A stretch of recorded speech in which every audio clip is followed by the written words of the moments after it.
দর্শক, আমি এই মুহূর্তে দাঁড়িয়ে রয়েছি রাজধানীর ফরেন সার্ভিস একাডেমিতে। আমার ঠিক পেছনটাতেই মাল্টিপারপাস হল। এই হলেই মূলত চলছে জাতীয় ঐকমত্য কমিশনের দ্বিতীয় পর্যায়ের বলা যায় যে ১৯তম দিনের বৈঠক। তো আজকে মূলত তিনটি বিষয় ধরে এখানে আলোচনা চলছে। আমি যদি সেই আলোচ্য সূচিটি জানিয়ে দিই, প্রথমে হচ্ছে রাষ্ট্রের পরিচালনার মূলনীতি, দ্বিতীয়ত নাগরিকের মৌলিক অধিকার সম্প্রসারণ সম্পর্কিত প্রস্তাব এবং তৃতীয়ত পুলিশ কমিশন গঠন সংক্রান্ত প্রস্তাব।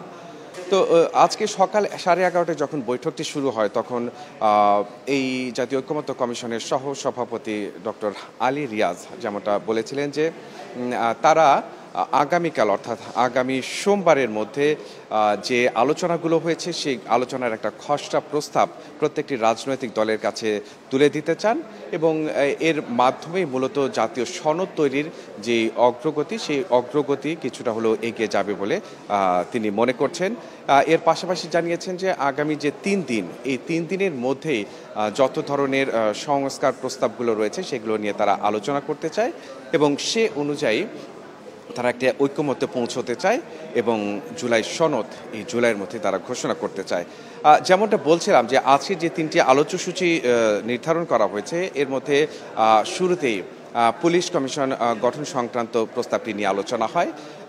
আপনারা ইতিমধ্যে জেনে থাকবেন যে এই আলোচনাটা সকাল 11:30টায় শুরু হওয়ার পর বেশ বলা যায় যে 12টা পর্যন্ত এই আলোচনাটি চলে এবং তাতে একটি স্বাধীন পুলিশ কমিশন গঠন করার যে প্রস্তাব দেওয়া হয় জাতীয় ঐকমত্য কমিশনের পক্ষ থেকে সেই স্বাধীন কমিশনের বিষয়ে, পুলিশ কমিশনের বিষয়ে সব রাজনৈতিক দল ঐকমত্য পোষণ করে। তবে এর গঠন প্রক্রিয়া কেমন হবে এবং এর কাজগুলো কি হবে সে বিষয়গুলো খুঁটিনাটি আরও বিস্তারিত আলোচনা করার বিষয় রয়েছে এবং সেগুলো পরবর্তীতে আরও আলোচনা হবে।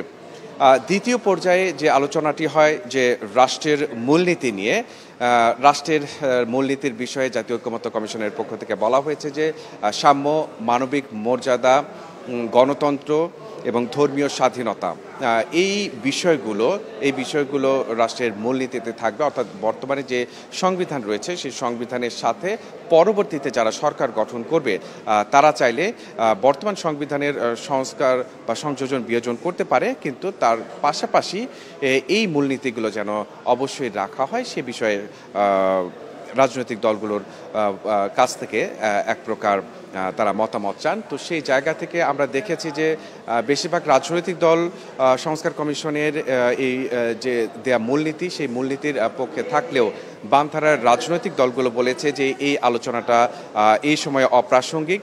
মূলত তারা যেটি বলতে চেয়েছেন যে সামনে যে নির্বাচন হবে সেই নির্বাচনের মাধ্যমে যে জনপ্রতিনিধিরা সংসদে যাবে সেই সংসদেই মূলত ঠিক হবে রাষ্ট্রের মূলনীতি কী হবে।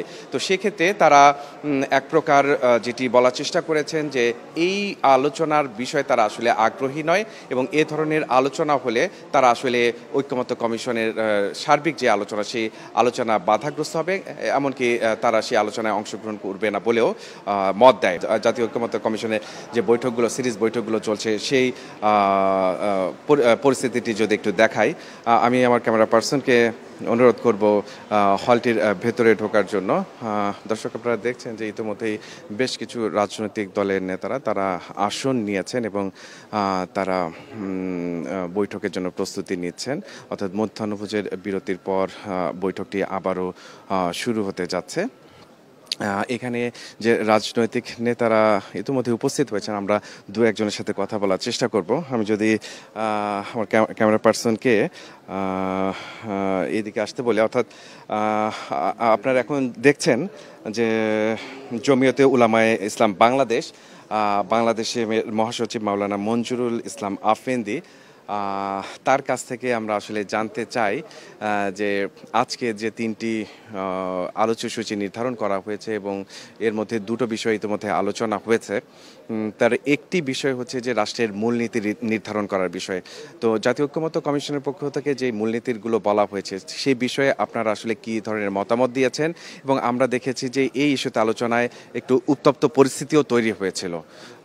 বিশেষ করে বামধারার রাজনীতিক যারা আছেন তারা এক প্রকার আপত্তি করেছেন যে এই ধরনের আলোচনা এটি আসলে পরবর্তী সংসদের কাছে ছেড়ে দেওয়া উচিত।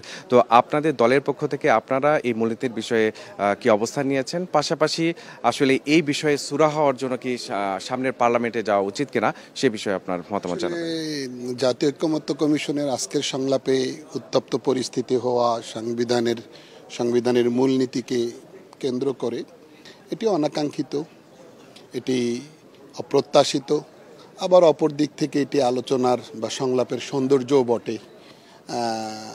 আশাহত হওয়ার কিছু নেই। সংবিধানের মূলনীতির জায়গায় আমরা আমাদের দল জমিয়তে ওলামা ইসলাম বাংলাদেশের পক্ষ থেকে প্রস্তাব করেছি, আগেও লিখিতভাবে জমা দিয়েছি যে এটি মুসলিম সংখ্যাগরিষ্ঠ রাষ্ট্র হিসেবে আদর্শের জায়গা থেকে সংখ্যাগরিষ্ঠ নাগরিকের যে মনোভাব সেন্টিমেন্ট সেই জায়গা থেকে আমরা প্রস্তাব করেছি যে এখানে ধর্মনিরপেক্ষ বিদ্যমান মূলনীতিতে ধর্মনিরপেক্ষতা যে বিষয়টি আছে এটি কোনোভাবেই থাকা উচিত নয়, কাম্য নয়। তো আমরা প্রস্তাব করেছি সেক্ষেত্রে মহান আল্লাহর উপর আস্থা ও বিশ্বাস যেটি আগে সংবিধানের মূলনীতির অন্তর্ভুক্ত ছিল সেটিকে যুক্ত করা হোক, এটি ছিল আমাদের প্রস্তাব। তো এই বিষয়টি নিয়ে যখন সংলাপে রাজনৈতিক দলগুলো আলোচনা একত্রিত হয়েছে, পক্ষে বিপক্ষে অনেক মতামত আসছে, তো এখানে একটা পর্যায়ে ঐকমত্য কমিশন প্রস্তাব করেছে যে বিদ্যমান মূলনীতিগুলো এগুলো থাকা না থাকা পরবর্তী পার্লামেন্টে এটা গিয়ে সিদ্ধান্ত হবে।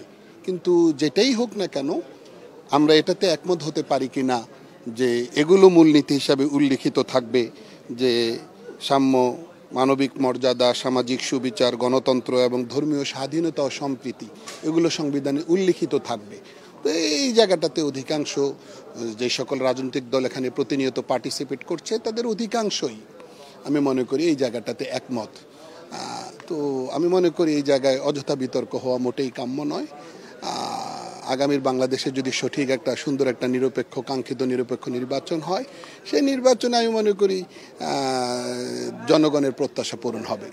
আমরা দেখছি যে বিভিন্ন রাজনৈতিক দলের নেতারা তারা ইতিমধ্যেই হলে প্রবেশ করা শুরু করেছেন। আমাদের সামনে রয়েছেন জাতীয় গণ অধিকার পরিষদের সহসভাপতি ও মুখপাত্র ফারুক হোসেন, আমরা তার সঙ্গে একটু কথা বলি। যেটি জানতে চাচ্ছি যে আজকে বিশেষ করে রাষ্ট্রের মূলনীতি নিয়ে বেশ উত্তপ্ত একটি পরিস্থিতি তৈরি হয়েছিল। তো সেই জায়গা থেকে আপনারা এই রাষ্ট্রের মূলনীতির বিষয়ে ঐকমত্য কমিশনের যে প্রস্তাব, সেই প্রস্তাবের বিষয়ে আপনাদের মতামত কি দিয়েছেন, এবং সার্বিকভাবে আসলে সব দলের যদি মতামত না পাওয়া যায় সেই ক্ষেত্রে এই বিষয়ে ঐকমত্যে পৌঁছানো সম্ভব হবে কিনা বলে কি মনে করছেন? আজকে জাতীয় ঐকমত্য কমিশনের যে জাতীয় মূলনীতি আজকে কি হবে সে বিষয়ে যে প্রপোজাল বা তারা যে প্রপোজালটি ইতিমধ্যে আমাদের সামনে উপস্থাপন করেছেন, এটা নিয়ে পক্ষে বিপক্ষে দু লাইনেই মতামত রাজনৈতিক দলগুলো দিয়েছেন। তবে আমাদের কাছে বা আমাদের পক্ষ থেকে যেটি পরিষ্কারভাবে আমরা বলেছি যে 1972 সালের সংবিধানের যে মূলনীতি বা যে 4টি মূলনীতিকে নিয়ে ইতিমধ্যে ব্যাপক আলোচনা এবং এক প্রকারের সমালোচনাও ইতিমধ্যে হয়েছে। তো আমরা সেই জায়গা থেকে বলেছি যে এই 54 বছরে 72-এর সংবিধান তথা 72-এর যে 4 মূলনীতি, এই মূলনীতি জনগণের আশা আকাঙ্ক্ষার বাস্তবায়ন ঘটাতে পারে নাই বা দিতে পারে নাই। তো সেই জায়গা থেকে আমরা 72-এর যে সংবিধান, এই সংবিধান একটা আমূল পরিবর্তন নিয়ে আসার কথা একাধিকবার বলেছি। এখানে বিএনপি, জামাত সহ তারাও সেই 72-এর সংবিধানে আমূল একটা পরিবর্তনের পক্ষে তারা মতামত দিয়েছেন। এখন আজকে জাতীয় ঐকমত্য কমিশন যে 5টি পয়েন্ট আমাদের সামনে উত্থাপন করেছেন, যে সাম্য, মানবিক মর্যাদা, সামাজিক সুবিচার এবং গণতন্ত্র ও ধর্মীয় স্বাধীনতা ও সম্প্রীতি, এই 5টি পয়েন্ট আমি মনে করি প্রত্যেকটি রাজনৈতিক দল একমত। এখন প্রশ্নটি হচ্ছে যে এই 5টি পয়েন্ট আসলে সংবিধানে প্রতিস্থাপন হবে নাকি আসলে উল্লেখিত থাকবে, অর্থাৎ আগের যে মূলনীতি ওই মূলনীতির সাথে এই 5টিও অন্তর্ভুক্ত হবে, এরকম নাকি আগেরগুলো বাদ দিয়ে এই 5টি নতুন করে মানে প্রতিস্থাপন হবে, রিপ্লেসমেন্ট যেটাকে বলে। তো এই জায়গায় আমাদের পরিষ্কার বক্তব্য, 72-এর সংবিধানের যে 4টি মূলনীতি, এই 4টি মূলনীতিকে বাদ দিয়ে আমরা রিপ্লেসমেন্টের কথা বলেছি। কারণ ওই 4টি মূলনীতি আসলে এই মুহূর্তে বা এই বিপ্লব বা গণঅভ্যুত্থান পরবর্তী বাংলাদেশে রাখার কোনো যৌক্তিকতা আছে বলে আমরা মনে করি না। কারণ ওরা তো অলরেডি ওই মূলনীতিগুলো ফেইলার, তারা তো ব্যর্থ হয়েছে বা তারা তো আসলে জনগণের আকাঙ্ক্ষা বাস্তবায়ন করতে পারে নাই বা ঘটাতে পারে নাই। আপনারা আপনারা যে মূলনীতির কথা বলা হয়েছে সেগুলো আসলে নতুনভাবেই সংবিধানে নতুন না, সত্যিকার অর্থে মহান মুক্তিযুদ্ধের যে স্পিরিট, যে চেতনা, সেটা কিন্তু সাম্য, মানবিক মর্যাদা এবং সামাজিক সুবিচারকে কেন্দ্র করে হয়েছিল। বাট ৭২-এর সংবিধানে কোনো এক অজানা কারণে মুক্তিযুদ্ধের সত্যিকারের যে স্পিরিট, যে চেতনা, এটা তারা উল্লেখিত করে নাই বা যুক্ত করে নাই। তা এখন ৫৪ বছর পরে আমরা ওই জায়গাতেই ফিরে যেতে চাই, যে মুক্তিযুদ্ধের আসল যে স্পিরিট, আসল যে চেতনা, সত্যিকারের যে চেতনা, সেটাই আমরা বাস্তবায়ন চাই। তবে মুক্তিযুদ্ধের সত্যিকারের চেতনা ওই ধর্ম নিরপেক্ষতাবাদ, সমাজতন্ত্র, এটা কিন্তু না। এগুলো যারা বলে, আমি মনে করি মুক্তিযুদ্ধ তারা কতটুকু জানে, বুঝে, বা মুক্তিযুদ্ধের ইতিহাস সম্পর্কে তারা কতটুকু অবগত, আই ডোন্ট নো। আমরা যতটুকু ইতিহাস জানি মুক্তিযুদ্ধের, যে মুক্তিযুদ্ধের সত্যিকারের চেতনাই ছিল সাম্য প্রতিষ্ঠা করা। সাম্য মানে কি? প্রত্যেকটি নাগরিক সমান সুযোগ সুবিধা ভোগ করবে, থাকবে, কারো উপরে কেউ হস্তক্ষেপ করতে পারবে না, কারো অধিকার কেউ ভুলণ্ঠিত করতে পারবে না, এটাই সাম্য। মানবিক মর্যাদা নিশ্চিত করতে হবে, জাতি, ধর্ম, বর্ণ নির্বিশেষে কোনো ভেদাভেদ আপনি এখানে মানে কাউন্ট করতে পারবেন না। অর্থাৎ ঐক্যমত্য কমিশনের পক্ষ থেকে আপনারা একেবারে ইয়েস। তবে এখানে আমরা না ঐক্যমত্য কমিশনের প্রপোজালের সাথে আমরা একমত। বাট ঐক্যমত্য কমিশন আরেকটি এখানে বিষয় বলেছে যে এটা রিপ্লেসমেন্ট হবে নাকি এটা উল্লেখিত থাকবে, এটা নির্ধারণ করবে পরবর্তী পার্লামেন্ট, মানে আগামী যে নির্বাচিত পার্লামেন্ট আসবে তারা। আমরা বলছি নো, সংবিধানের মূলনীতির বিষয়ে আপনি যদি আগামী পার্লামেন্টের উপরে ঠেলে দেন তাহলে এটা সঠিক হবে না। কিছু কিছু বিষয়ে আপনাকে এই জায়গা থেকেই, মানে এই হাউস থেকে আপনাকে সলিড সিদ্ধান্ত নিতে হবে। এই জন্য আমরা বলেছি যে এটা রিপ্লেসমেন্ট করতে হবে, আগেরগুলো বাদ দিয়ে প্রতিস্থাপন হবে এই পাঁচটি।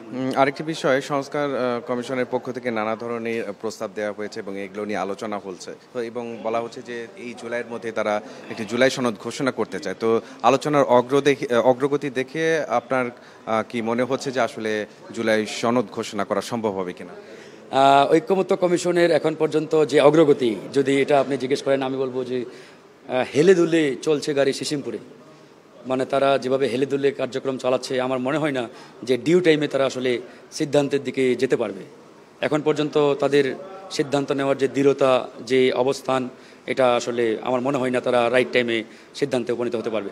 তবে আমরা কমিশনকে বলেছি যে আপনাদের এখানে একটা ব্যালেন্সি পজিশন নিয়ে আপনাদেরকে একটা সিদ্ধান্তের দিকে এগিয়ে যেতে হবে। আপনারা যদি ওই হাউজে ছেড়ে দেন, সবার মতামতের আলোকে একবারে শতভাগ ঐক্যমত্যের ভিত্তিতে সিদ্ধান্ত নেবেন, আমার মনে হয় না কিয়ামত পর্যন্ত আপনারা সিদ্ধান্তে উপনীত হতে পারবেন। জি, আপনাকে অসংখ্য ধন্যবাদ। দর্শক, আপনারা দেখছেন যে বিএনপির প্রেসিডিয়াম সদস্য, স্থায়ী কমিটির সদস্য সালাউদ্দিন আহমেদ তিনি কথা বলছেন সাংবাদিকদের সাথে। আমরা যদি সেই বক্তব্যেই সরাসরি চলে যাই, তিনি কি বলছেন। যেভাবে আছে সেই বিদ্যমান নীতির সাথে আমরা একমত নই, কিন্তু বিদ্যমান মূলনীতি থাকুক বা পঞ্চম সংশোধনের মূলনীতি থাকুক, সেটা নির্ধারিত হবে জাতীয় সংসদে।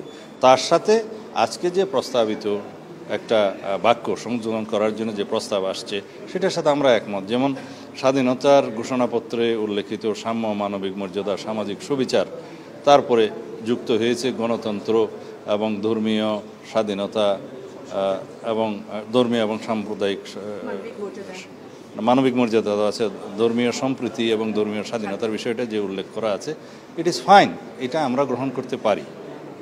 ধন্যবাদ। তো আরেকটা ছোট করে প্রশ্ন, তাহলে তো নিচে যেই বক্তৃতা দিলে হইতো। মানে এই যে আর মাত্র 3 দিনের কথা বলা হচ্ছে, যে 3 দিনের মধ্যে জাতীয় ঐক্যমত্য কমিশনের যে প্রস্তাব এবং যে আলোচনাগুলো হলো, সেই আলোচনার প্রেক্ষিতে জুলাই সনদ ঘোষণা করতে চায়।